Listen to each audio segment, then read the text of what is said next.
more fun with front of the class real stories from real educators today with Jake Knapp. Jake, can you share a little bit about your teaching story? Real quick, just the quick facts. Where do you teach? What subjects? Maybe how long you've been doing it? Public versus private? Maybe how big is your school? Things like that. So can you share a little bit about kind of to other educators who might be interested in those similar questions? Where do you teach? All those teaching details about where you are today. Sure, yeah. So currently I'm a high school social studies teacher at Aurora City Schools, which is a suburb of Cleveland in Northeast Ohio. This is my 10th year teaching. It will be in August. And then it'll be my 5th year at Aurora. So before I was at Aurora, I kind of bounced around a little bit trying to find sort of the right fit. So my journey was a little like long-winded, I guess you could say. So started in a charter school down in Canton, which was more or less dropout recovery. And then I taught for a year part-time in my alma mater before going to another suburban district for 2 years and then landing where I'm at now. So I currently teach world history and government. All right, perfect. Well, we're definitely going to explore a little bit of the bouncing around between schools before you kind of found your fit here. But first, I'm curious, how did you get into teaching in the first place? Like, what drew you to it? What made you decide to be a teacher? Maybe how old were you? Can you help us understand a little bit about your teacher origin story? Sure, yeah. So when I was in college, I started as a broadcast journalism major, and I did that because it sounded like a good idea. But the more I thought about it, I was like, that's not really a good fit for much of anything that I want to do. And I got to thinking about, well, who are people that can make an impact? Who are people that, have had an impact on me? And the answer was teaching. I did some tutoring in college as well that I thought, I was like, I'm pretty good at this. So, the next semester, I only lasted a semester in broadcast journalism, but the next semester I switched my major and to integrated social studies, and the rest is history. So that was kind of like the brief thought process of it all. Perfect. And then it sounds like reality, like maybe reality strikes, right? Of like you bounced around to a couple different schools, a couple different school districts, et cetera. Can you explore and help us understand a little bit of how did you get that first start? Was that just a starting point? Like, did people just say yes to the first opportunity? You can always change later, because you bounced around a little bit. So you can help us understand kind of getting that first job. And then did it feel like a good fit? You just wanted something else? Did it feel like a bad fit? Like, what's the rationale then behind kind of jumping around to a couple of different schools earlier in your career before you found where you are now? Sure, yeah. So it was both like a rational thing and kind of a next step thing, if that makes sense. At Canton, when I was there, when I came out of college, there was not a lot of opportunities for social studies candidates. There was a lot of us and not a lot of jobs. So it was quite literally like, this is my one opportunity, I better take it. And then after 2 years there, I had an opportunity at a public school, which was always the goal for me, was to kind of end up at a public school somewhere. And my alma mater had an opportunity. I had some connections there, and that worked out at a part-time capacity. And I only stayed there 1 year, and it was going to be the same thing had I stayed longer. But I had an opportunity at Strongsville where I came in and I interviewed pretty well, and it turned into a full-time thing over there. So, and then my current job, so after 2 years at Strongsville, my wife and I moved towards the east side of Cleveland, and there was an opening at Aurora where I'm currently at, and I threw my application in just to kind of see what would happen, and lo and behold, it worked out. So instead of a 40-minute drive to work, my drive to work is 10 minutes. And both the Strongsville and Aurora are pretty great school districts, but I got to go from one excellent school district to another, and that's kind of how I ended up where I'm at right now. Perfect. Can you share a little bit more about this journey from there's not a lot of jobs and there's a lot of us, so you kind of had this one opportunity, right, in Canton, to then now a couple school districts, a couple years later, right, you find an excellent district in Strongsville, an excellent district in Aurora, and it sounds like you've risen to more the cream of the crop, so to speak, of when there's an opening, you apply, you're able to get it, even in a great school district. So can you share a little bit about that transition from like, I got to take whatever's available and prove myself, And now it seems like you have proven yourself. So can you share a little bit, like, how have you proven yourself? Like, how do you stand out now amongst still many applicants to be the one to rise above and get these jobs in great school districts that you're really going after? Like, what did you showcase? Like, what stood out? Like, did they share with you why they chose you? Can you share a little bit more about, for other teachers out there who might be thinking, I just took the one thing I could get, now I want to go over there. What did you do, or what can they do to set themselves up to go get that next job that they might really want? Yeah, I think in my situation, it was two things. I think the first thing is connections, and having those connections at different school districts and things like that, just to get my foot in the door. That was big. Now, not necessarily that like that's what got me the job, because it didn't, but it helps to, like, as I grew in my teaching career, I was able to meet different people, and find new people that had connections at other places, and they knew me, and that helps me out. And I think the other piece of that is just how the reputation that I was able to kind of develop for myself. Coming out of college, you don't really have a whole lot to, like, hang your hat on, as far as, how are you as an actual teacher? Like, what are you like in the classroom and stuff like that? But as I kind of went through, and these job opportunities presented themselves, there was always somebody that knew somebody, like, oh, hey, I know Jake. He does this, this, and this, and he does a good job. And I think that helped as well. And, once I get in the door and go into the interview, then I can really get into, who I am as a person, and as an educator. And I think that helps. So definitely putting yourself out there as much as you can, is a huge advantage, at least in my story. Yep, perfect. And you mentioned, hey, other people say, like, hey, Jake does a good job. How do you judge that for yourself if you're doing a good job? Because there's all kinds of ways you could try to suss that out, right? Between test scores, or just, parents saying thank you, or students who are engaged, who really like enjoy the class. Maybe they didn't get a great test score. So, like, there's a lot of qualitative test score stuff. There's a lot of, or that's quantitative, sorry. And then qualitative, like just how people make you feel, or compliments. So, like, how do you get a sense of, am I doing a good job? Do people like me as a teacher? Could I be doing better? Like, how do you judge that for yourself, that you're doing a good job at the end of the year? Oh man, that's a hard question, because there's so many pieces, I parts to know. that. I think for me, in my job as an educator, I try to judge myself based on a few things. I think the first thing is, the relationships that I have with my students, first and foremost, the parents, and my colleagues as well.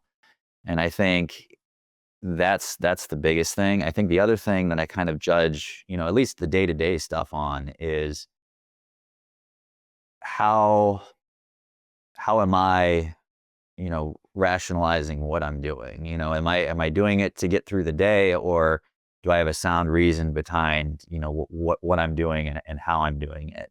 I think that's part of it, because if I can justify that in my head, and I can work that out, I feel successful. Like, that's to me is successful. Like, if I know why I'm doing something, and how I'm going to do it, and it works, or it doesn't work, you can go from there. But I think that's, to me, is a successful teacher, because every day is different, to where, and that's the cool part about teaching. Every day is different, to where it's going to be a challenge, and you got to wake up for that challenge, or you'll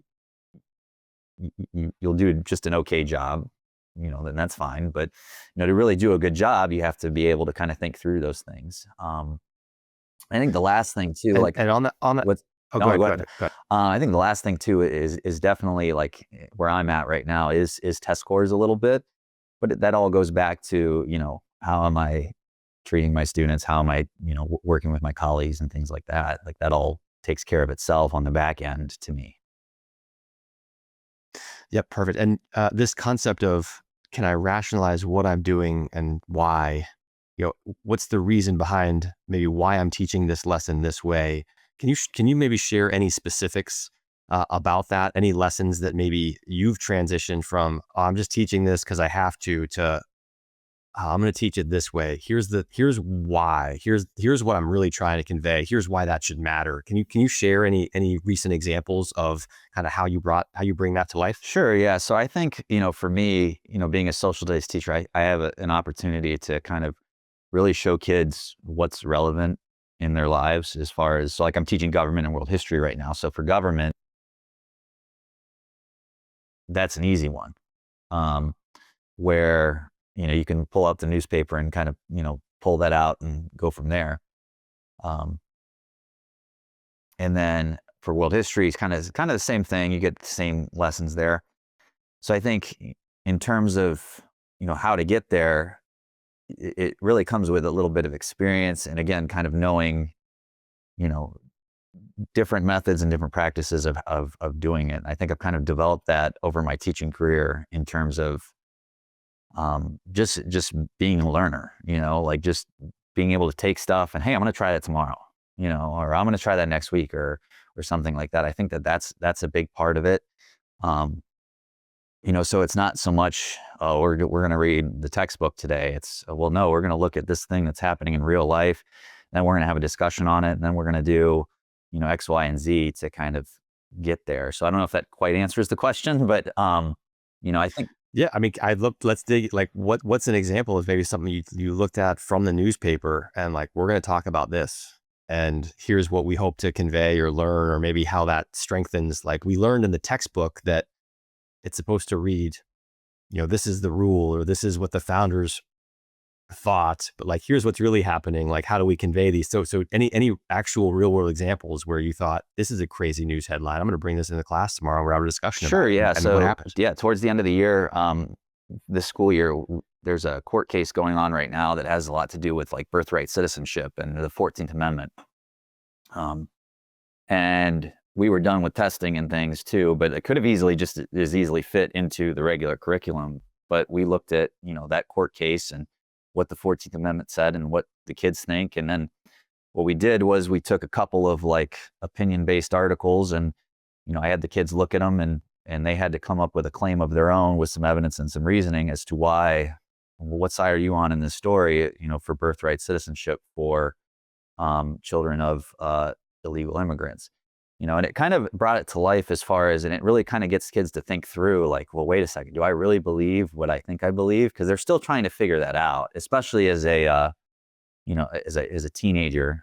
You hear a lot of like what you see on social media and what your parents are saying, but do you really think through and believe what you want to believe? And for that particular lesson, I was able to get the kids there, and really, and a couple of them really thought about like, well, hey, like, is that really what I think?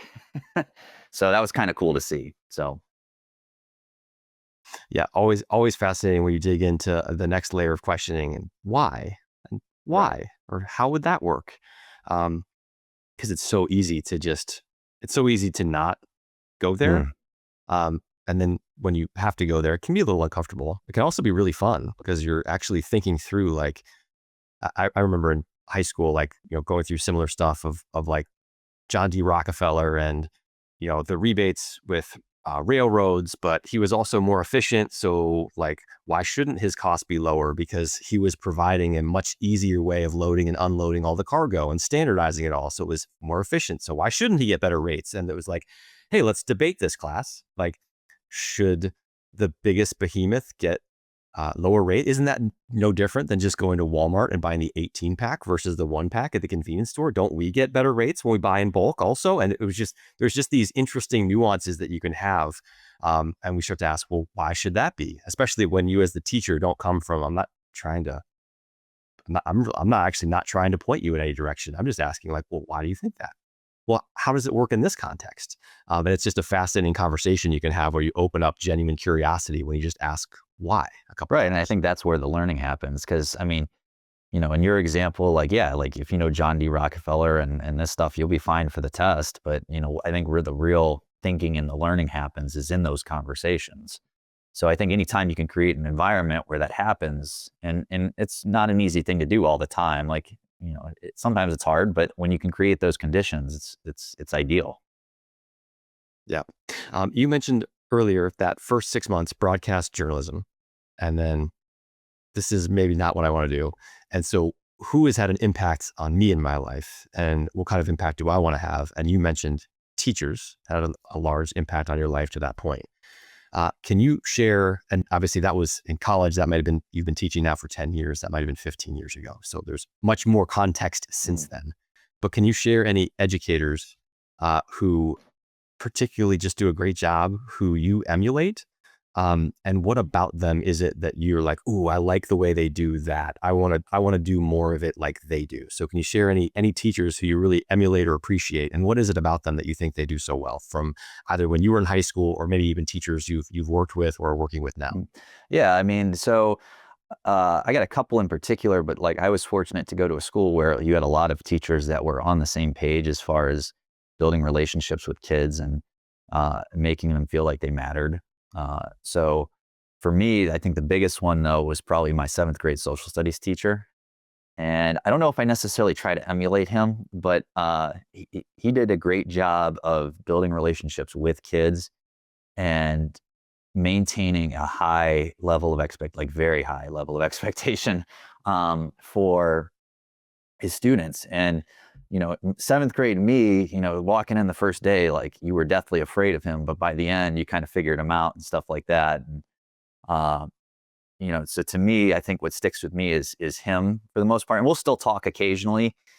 He's retired now, but I really appreciate how he kind of goes about building relationships with kids and how he talks to kids, not just like to get a point across, but so they actually learn something. And, uh, he's an expert at that. I think, and then from there too, like I've got other people that, I've made relationships with, like my high school baseball coach, was very important, growing up. And, I pulled some things too that I've used throughout my educational career that I've gotten from other people too. So, for example, my freshman baseball coach, wrote letters at the end of freshman year to every kid on his team, and I thought that was a great idea. So that's what I did.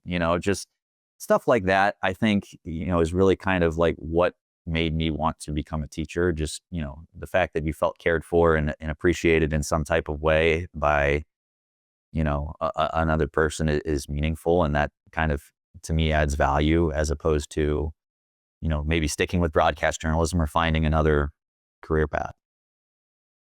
Yep. I'd love to transition now to maybe some more specifics kind of in the classroom, especially just really memorable stories after you've spent 10 years now in the classroom.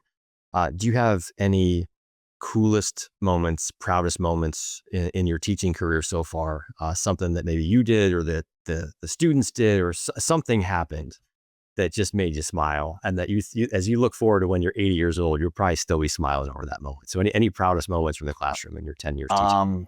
Well, there's one that comes to mind like 4 years ago, and I can't like. It's gonna sound weird to explain it, but like it's one of the craziest stories, and like, but also probably made me like laugh the hardest that I've ever laughed in my entire teaching career. Like, so it's Mother's Day, right? Or something like that. Mother's Day was over the weekend or something. And we had a test in freshman world history. And I had a kid who complete like total goofball, like every chance he got, like was, like he was just one of those kids that like he was the center of attention and, he knew it and he was going to let you know it too.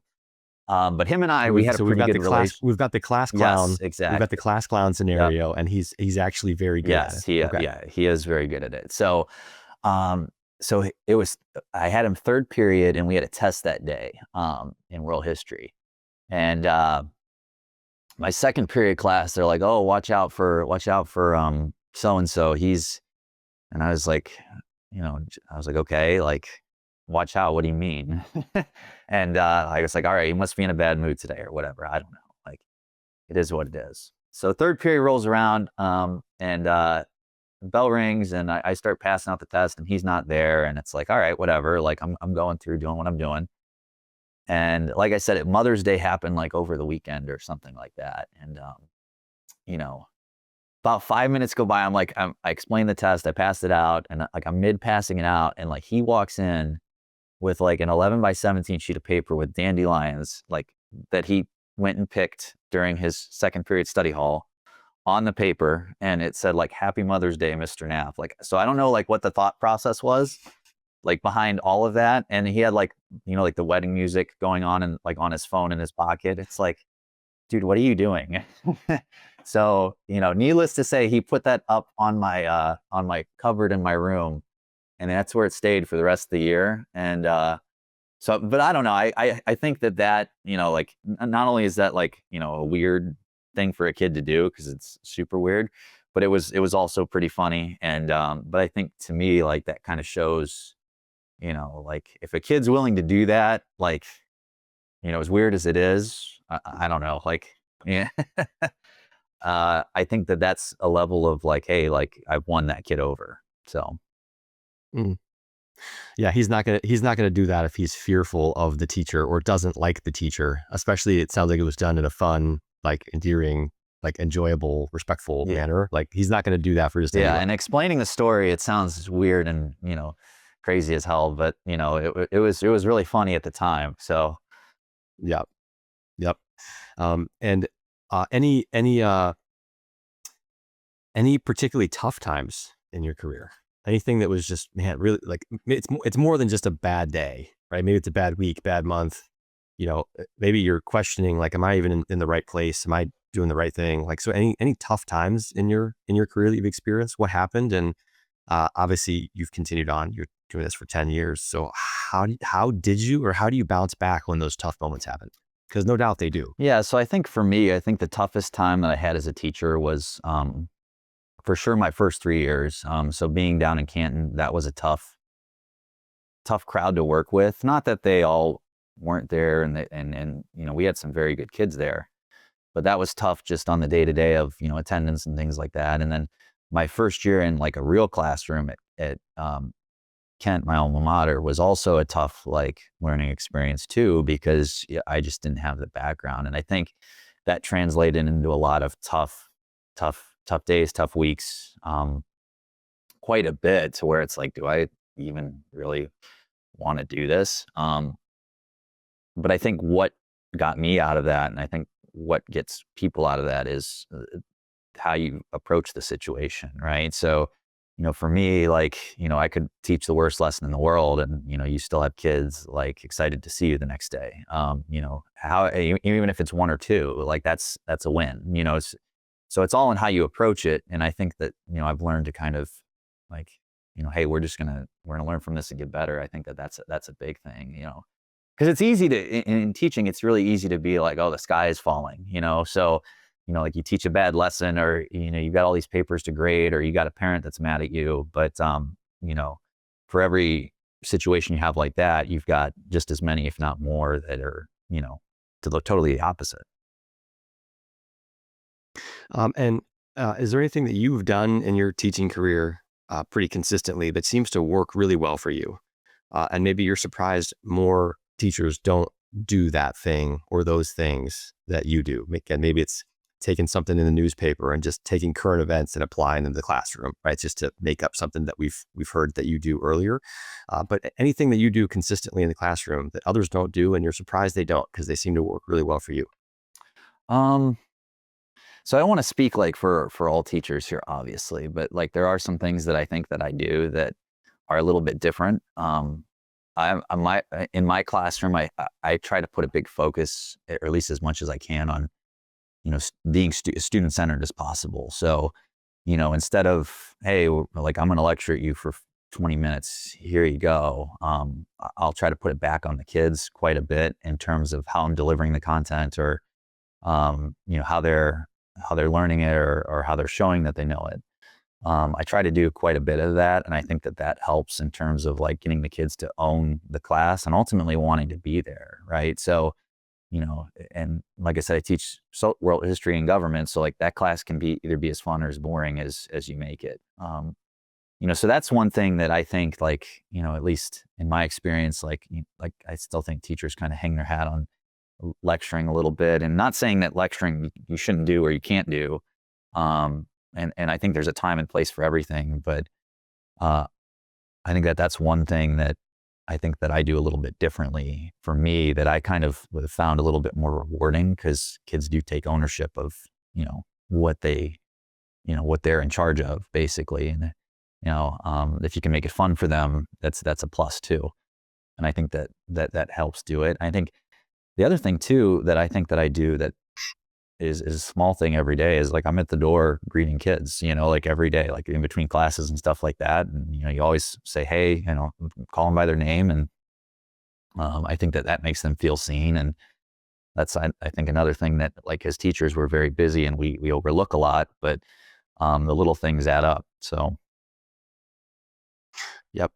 And anything that you're really looking forward to over the next 3, 6, 9, 12 months, you pick the time frame. We're recording this right now. It's kind of summertime, so maybe it's just having a little bit of a break. But yeah, anything or is there anything that you're looking to incorporate in the next year's curriculum that is new, that you haven't tried before, that you're excited by? So anything that you're looking forward to in the next 3, 6, 9, 12 months, you pick the time frame that's just got me particularly energized. yeah, so for me, I think what I'm energized about right now is I'm attending a summer academy. It's called the Edge of Protocol Summer Academy in California at the end of July, which is I went last year when it was in Indiana, and it was a great opportunity to connect with, like, other educators who kind of think like me. Um, and I'm really excited for that because that's a great opportunity to get, again, network and talk with people and refine my craft a little bit. So I think that's what's energizing me. And then once we get into the school year, using some of those things that I've learned and some of the stuff that I've used over the summer to kind of, into practice and see how it goes, and just keep, getting a little bit better every day as far as being a teacher. So I think that's the most thing I'm most excited about. I'm also, because I coach baseball as well, I'm also excited to be able to go to school at 7:40 and leave at 3 o'clock. So, Yeah, yeah. so that will be nice when we get back to school. Yep. I'm sure you look forward every year to that baseball season, but also look forward to that fall where there's no practice, there's no Right, games, there's exactly. the ability to just kind of like have a little bit of a shorter Yep. schedule. So, Um, Couple more rapid fire, quick hitter type questions as we wrap up. Um, but what like as I'm sure you've seen new teachers come into the profession.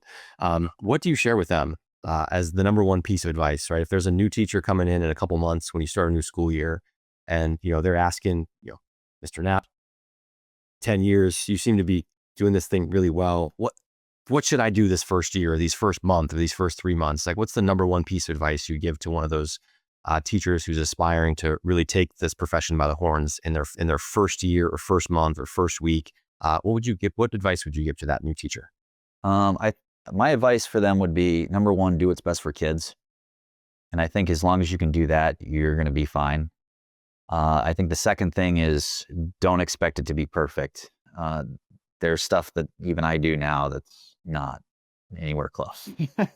So, and as long as you can take those opportunities that present themselves as negative ones and turn them into positive ones and do something different the next time, or improve it, then you'll be fine and where you need to be in the end.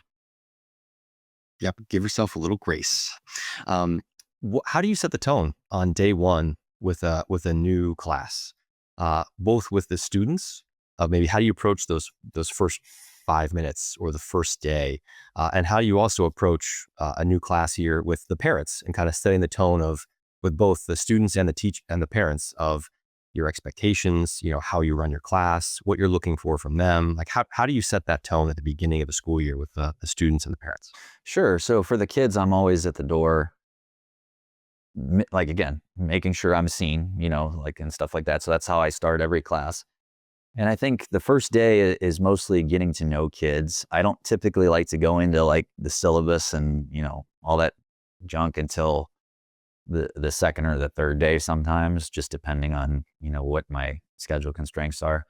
But getting to know the kids, so that's some, relationship-based activity where I'm gonna learn a little bit about them, they're gonna learn a little bit about me, and we're gonna do it in a way that is gonna be similar to some of the stuff they're gonna do in class. So, I've got a couple different strategies that have different names that I'll pull out, and, instead of Could you share one? I'd love to hear the details of Sure, like yeah. what's a So, specific example of what you yeah, do. so, one of the things that we do in, my social studies class a lot for vocab is something called Fast and Curious.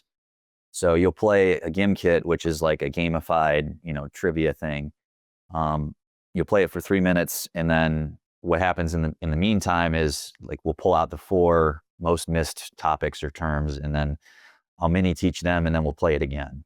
So Um, and we'll play that, we'll repeat it every day for a week. And at the end of the week, you've got kids answering 50 questions right in 3 minutes and missing none. So it's a really effective way to teach vocabulary, in my opinion. And so I'll take that and like kind of give the kids a preview of like, hey, here's what you're going to see in my class. But instead of like vocab, it's questions about me, Mr. Knapp, or my class, or whatever it is. And it's only 10 or 15 of them. So they get to see them over and over again. And, that's part of like the recursion piece of it. Um, the other thing that I do is a lot of like Frayer models, so like the 4 quadrant boxes, and like they'll have to Frayer a friend.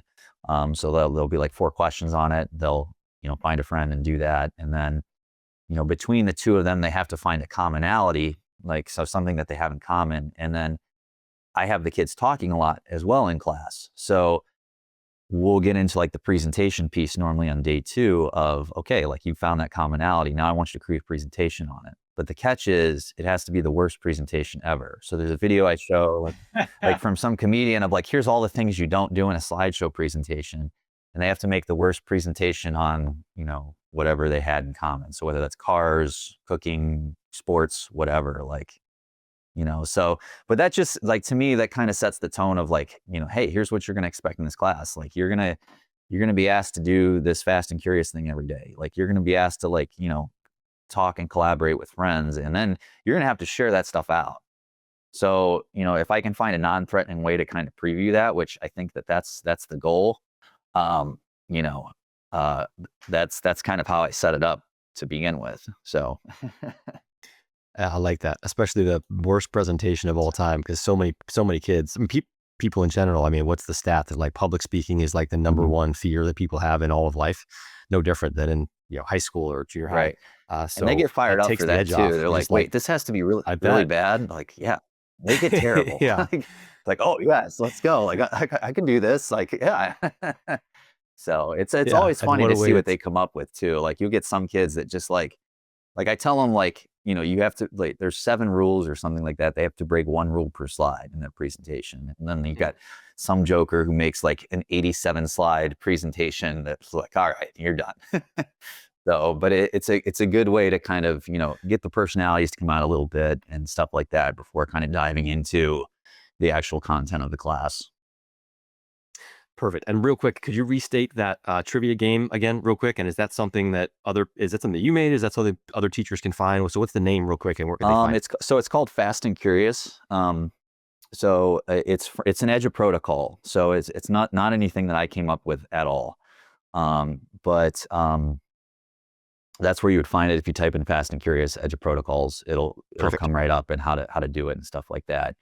But there are several that Edge protocols out there that I highly recommend to like any new teacher. Like if you're trying to like find something that's like repeatable in class and that you can do with pretty much any content area, that's the way to go. I really wish like I found that earlier in my teaching career, because I found it maybe 2, 3, 4 years ago, and I really haven't started using it until, maybe the tail end of the year before last or something like that. So, but there's a lot of things where you can take, and to me, like that helps. It saves time, and the other piece of it is like once kids get familiar with what it is they do in your class every day, they can worry about the content, not so much like how I'm going to do this process. So there's my, shameless little plug there for Edge of Protocols, because I do believe in them.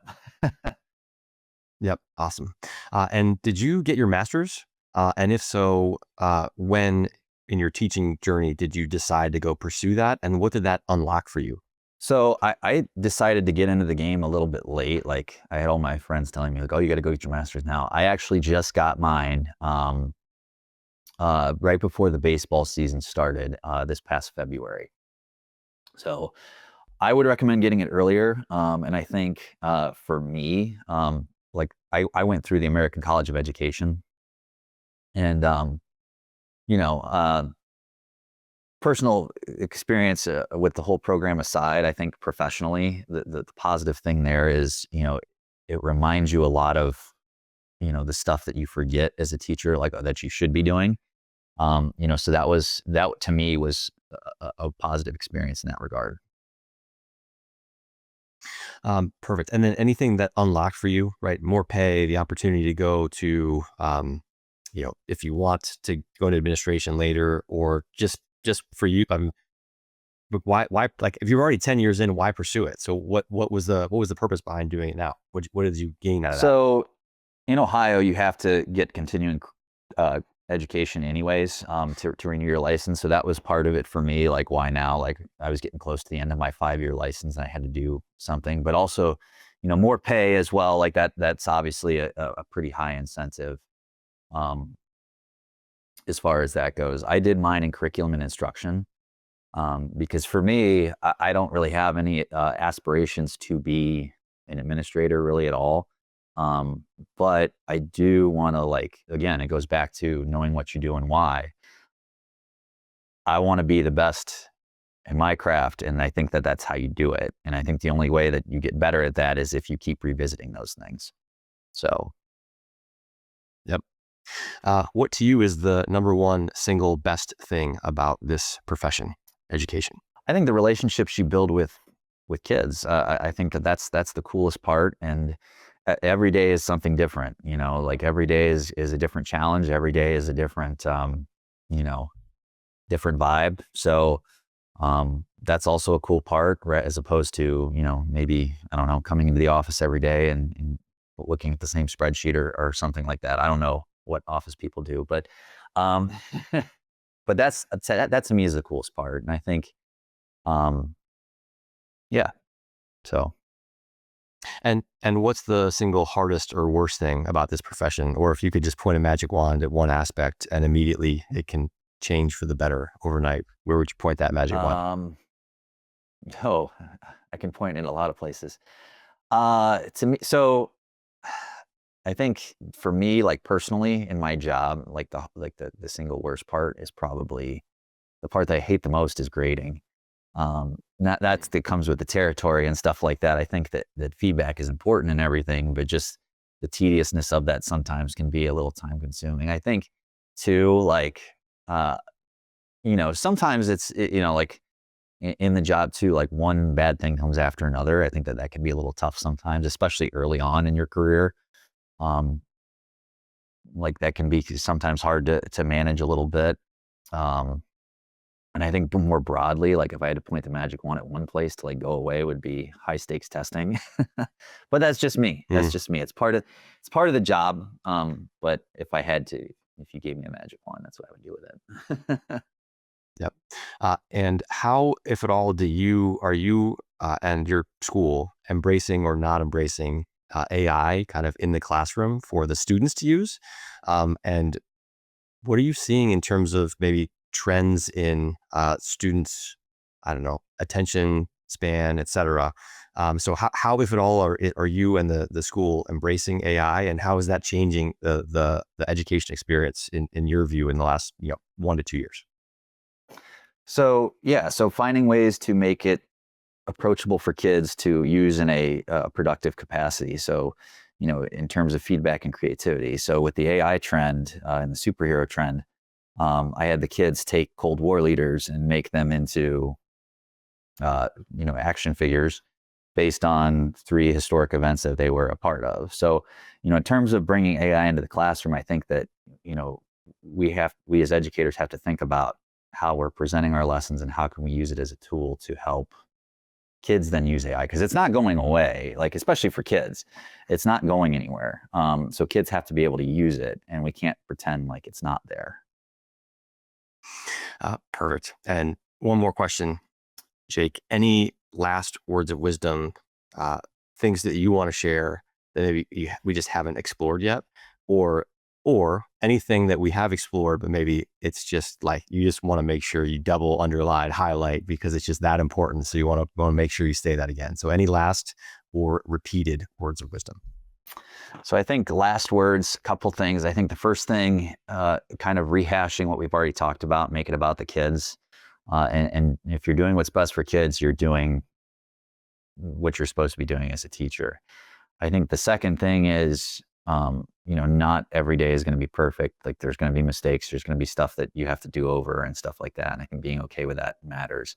I think the third thing too, just, professionally and stuff, is be willing to make those connections, be willing to network, be willing to go out and meet new people. Like, for me, it started on Twitter. Like that's how I connected with, several different educators from all around the United States and getting into, a lot of the stuff that I'm into now. I think that that's an important thing as an educator, because it's really easy, especially at the high school level, to get caught in, I guess you could call it silo of like, I'm going to close my door and teach. But, to really kind of understand, what's going on, in the broader sense, you have to put yourself out there. And if you're able to do that, I think that only helps you in the classroom with the kids in the long run. Well, I mean, got to ask a very quick follow up. Are there any recommended teachers who you follow who you might shout out here that others maybe should follow, or at least give them a chance for a follow? Oh, sure, sure, sure. There's a few. A lot of them, again, like kind of fall into that Edge Protocols group. So, um, Dominic Helmstetter out of Perrysburg, Ohio, has been huge, super helpful to me. He's on Twitter, dhelmedu. He's a government teacher. Another good one, middle school that I follow, is Adam Moeller. He has a blog called Moeller's Musings. Um, and he wrote one of the Edge of Protocols books. He's a really good follow. Another good follow would be John Carippo. He's kind of like the mastermind behind Edge of Protocols themselves. Like those are probably, like if you're looking for like ideas and stuff like that, they would definitely be great people to go and like at least like look at their feed and stuff like that and see what exactly is going on, because I believe they have the right idea. So. Perfect. Well, Jake, thanks so much for sharing your real stories from a real educator. It's been a pleasure. Thanks so much for sitting down and sharing your story. Thank you for having me.